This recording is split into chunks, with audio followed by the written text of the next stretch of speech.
ഈശോ മിശിഹായ്ക്ക് സ്തുതിയായിരിക്കട്ടെ.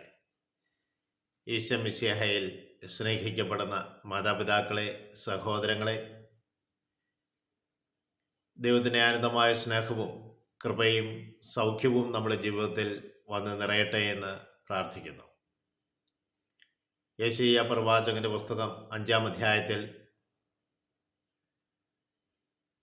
വിശിഷ്ടമായ ഒരു മുന്തിരിത്തോട്ടം ഉണ്ടാക്കാൻ വേണ്ടി ശ്രദ്ധിക്കുന്ന ഒരു കർഷകനെ നമ്മൾ കാണുകയാണ്.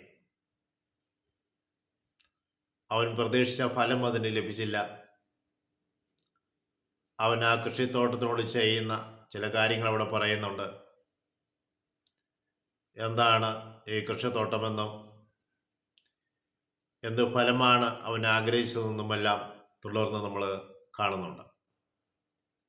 സ്നേഹമുള്ളവരെ, ഒരുവൻ കുന്നിൻ മുകളിലുള്ള ഒരു കൃഷിത്തോട്ടം, അവനത് നന്നായി കിളച്ച് കല്ല് പിറക്കിയെടുത്ത് വിശിഷ്ടമായ മുന്തിരിച്ചെടികൾ നട്ടുപിടിപ്പിച്ചു. അവൻ ഈ കൃഷിത്തോട്ടത്തിൻ്റെ നടുവിൽ ഒരു കാവൽ മാടവും അതുപോലെ തന്നെ കൃഷിയിടത്തിൽ ഒരു മുന്തിരിച്ചക്ക് കുഴിച്ചിടുകയും ചെയ്തു. അവൻ നല്ല ഫലം കിട്ടുവാൻ വേണ്ടി അവൻ കാത്തിരുന്നു. എന്നാൽ അവന് ലഭിച്ചത് കാട്ടുമുന്തിരിപ്പഴമാണ്.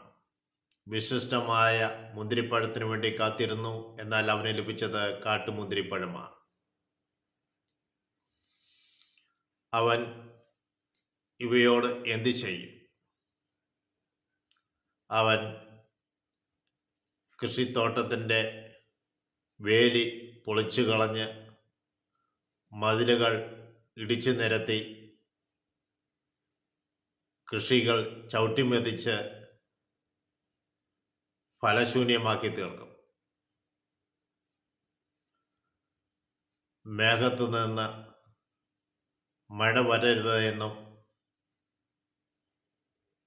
അവൻ മേഘത്തോട് ആജ്ഞാപിക്കും. ഈ മുന്തിരിത്തോട്ടത്തിന് ഈ കൃഷിക്കാരൻ ചെയ്തതിൽ കൂടുതലായിട്ട് ഇനി എന്താണ് ചെയ്യുവാനുള്ളത്? അവൻ ചോദിക്കുന്നുണ്ട്, ജെറുസലേം നിവാസികളെ, യൂദയായിൽ വസിക്കുന്നവരെ, ഈ തോട്ടത്തിനോട് ഞാൻ എന്താണ് ചെയ്യേണ്ടത്? നിങ്ങൾ തന്നെ പറയുവിൻ. അത്ര കാര്യമായി ശുശ്രൂഷിച്ച് അധ്വാനിച്ച് നല്ല ഫലം പ്രതീക്ഷിച്ചിരുന്ന സ്ഥലത്ത് നിന്ന് അവന് നല്ല ഫലം ലഭിച്ചില്ല. കാട്ടുമുന്തിരിപ്പഴമാണ് ലഭിച്ചത്. തുടർന്ന് നമ്മൾ വായിക്കുമ്പോൾ നമ്മൾ കാണുന്നുണ്ട്,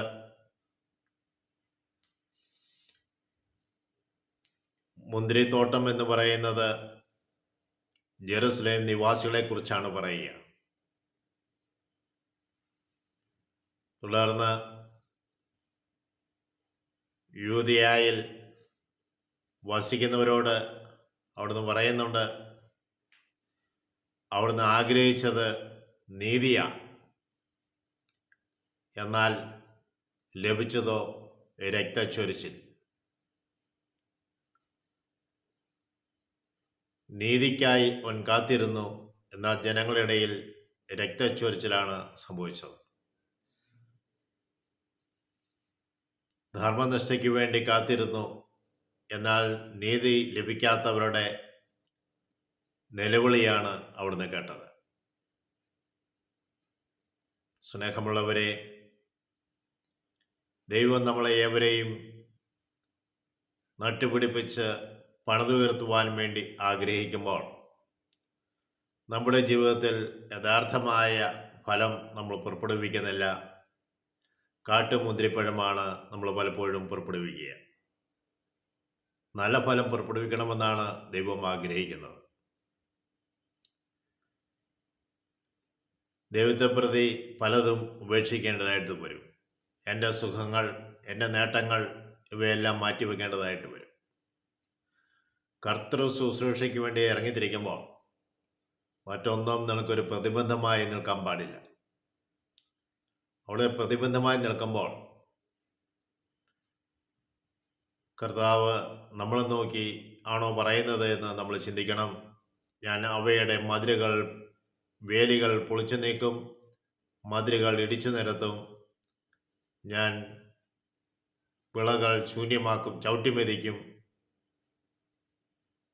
ഞാൻ ആ പ്രദേശത്തെ കളകൾ കൊണ്ട് നിറയ്ക്കും, മഴ പെയ്യരുതെന്ന് ഞാൻ ആജ്ഞാപിക്കും. ദൈവത്തിൻ്റെ വചനം നമ്മുടെ ഹൃദയത്തിൽ ഏറ്റെടുക്കാം. വചനം നമ്മുടെ ജീവിതത്തിൽ മാറ്റം വരുത്തണമേ നമുക്ക് പ്രാർത്ഥിക്കാം. പരിശുദ്ധമ്മേ, ഞങ്ങൾക്ക് വേണ്ടി പ്രത്യേകമായി മധ്യസ്ഥം വഹിക്കണമേ. പരിശുദ്ധാത്മാവെ, ഞങ്ങൾ കേൾക്കുന്ന വചനങ്ങൾ മാംസം ധരിക്കുവാൻ തക്കവിധം അവിടുന്ന് ഞങ്ങളെ സഹായിക്കണമേ. പിതാവിനും പുത്രനും പരിശുദ്ധാത്മാവിനും സ്തുതി. ഈശോ മിശിഹായ്ക്ക് സ്തുതിയായിരിക്കട്ടെ.